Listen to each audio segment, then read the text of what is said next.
to share with my brethren who are meeting virtually this evening. And I have entitled my short sermonette, From Ridicule to Revival. From Ridicule to Revival. And I have picked the story of Jairus, whose daughter was sick and finally died. And Jesus not only revived the daughter, but gave her a second chance to live. We are reading from the book of Luke, chapter 8, and that story starts from verse 40 of chapter 8 of Luke. But we see Jesus in his mission being approached by Jairus. Jairus came and knelt before Jesus and pleaded with him to go to his house and heal his daughter. If we skip the story of this lady who was bleeding for 12 years and go down in the Jesus, we see in verse 40, it is 40, where Jesus is receiving word from the servants of Jairus that don't bother the master. Don't bother the master because the baby is already dead. Jesus all the same, and the faith of Jairus, with the faith of Jairus, Jesus all the same decided that he will do what is impossible. I picked the title of my sermonette from verse 53, where Jesus, when where Jesus is ridiculed.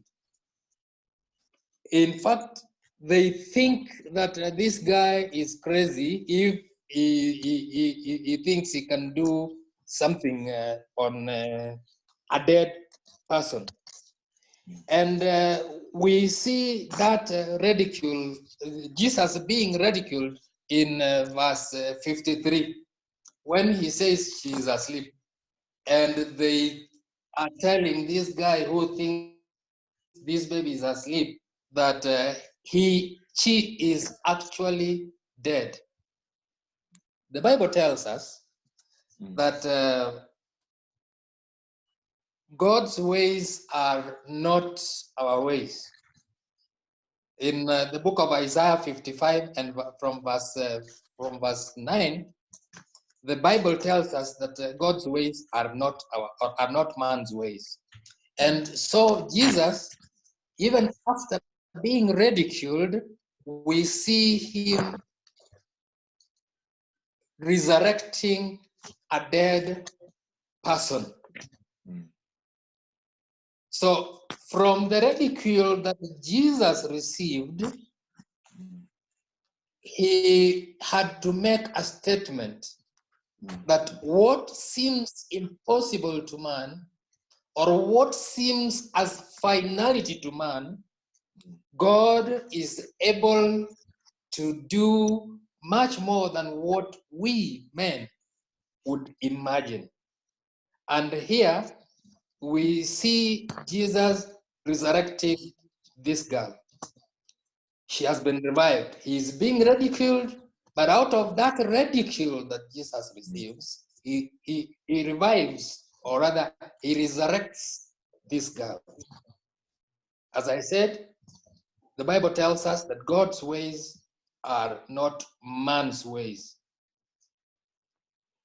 And in the book of Isaiah 43 and verse 2, God tells us that through the prophet Isaiah, that we can go through difficult times.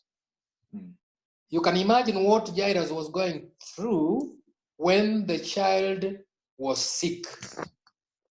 Probably he had seen the toughest doctors in the region. He was a senior man in the government, and therefore she might have received all the attention. And he realized that the child could not be healed by the doctors that he knew. Here, he sees the only hope in Jesus. And he comes to Jesus. He receives message from home. Don't bother the master. The child is dead. But his faith still gave him that hope that Jesus can do something. And indeed, when Jesus got home, when Jesus got to Jairus' home, he indeed resurrected the child. The faith that Jairus had is what resurrected this child. He believed that, you know, Jesus is able and capable of doing anything that seems to be impossible to man, including resurrection. So he didn't even lose hope. That is why the prophet Isaiah is emphasizing that, you know, what we think is our ways are not necessarily God's ways. God looks at the heart of man. God sees things completely from a different view, or from a wider view than we do. As we know, the way things happen, if you do this thing like this, what will happen next is that. And if you don't do like this, what will happen next is that. That is our way. God's ways are not man's ways. I want to conclude by the words of the prophet Isaiah in the book of Isaiah 43 from verse 2, where it gives us the assurance that God will always be with us through thick and thin. It doesn't matter what we go through. God will always be with us. We have had Corona here. It has made it even impossible for us to meet in church. And for that reason, some have, been unable to sustain the little faith that they had. You could probably find somebody on a Sabbath day when we were supposed to meet at Egerton Castle in town doing shopping for mbegu, kwa sababu mvua inanyesha sasa, to be able to plant. Why? Because this person was not able to go to church. Some have abandoned the rest of the people that they could join for prayer meetings. Watu tunaambiwa tukae nyumbani. We stay at home. You stay in your home, you are alone. I stay in my home, I'm alone. We have been unable to meet, as the book of Hebrews 10:13 tells us, that we should not fail to meet.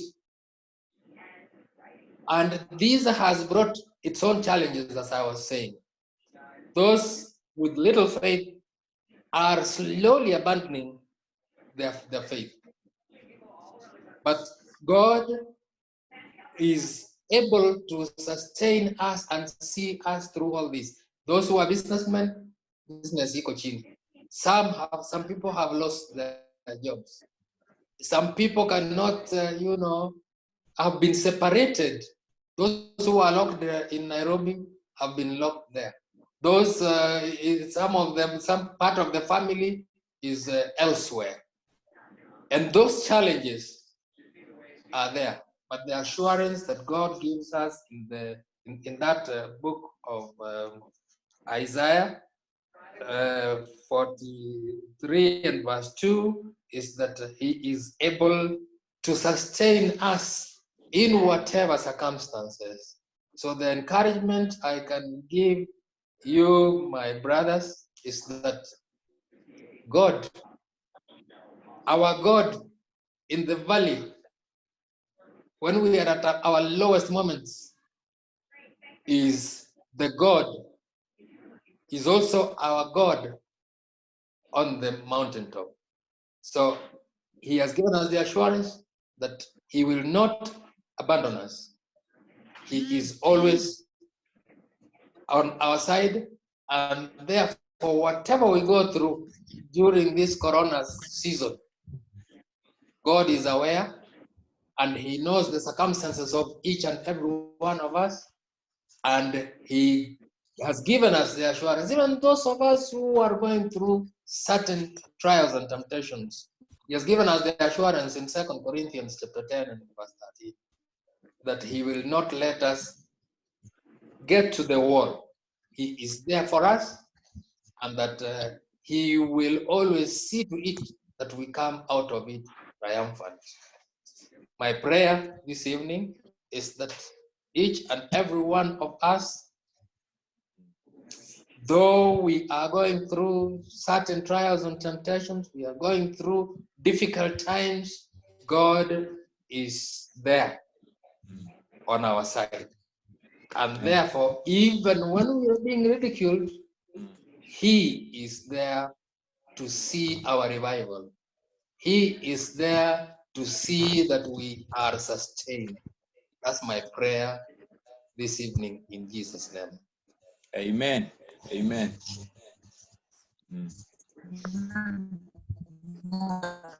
I was going to ask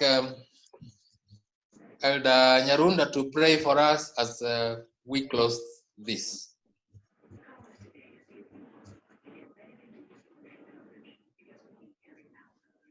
Okay, let us believe and pray.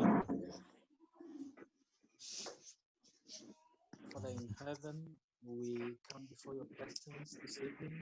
We thank you because you have spoken to us that in whatever circumstances, you are always going to be on our side, and we can always come through because you are in control. Thank you for Elder who has shared with us. May you bless him, bless his family, bless all the families that have been in this program, and even those who did not manage, we pray for them. Take care of us throughout the rest of the week. So I pray in Jesus' name. Amen. Amen. Amen. Thank you.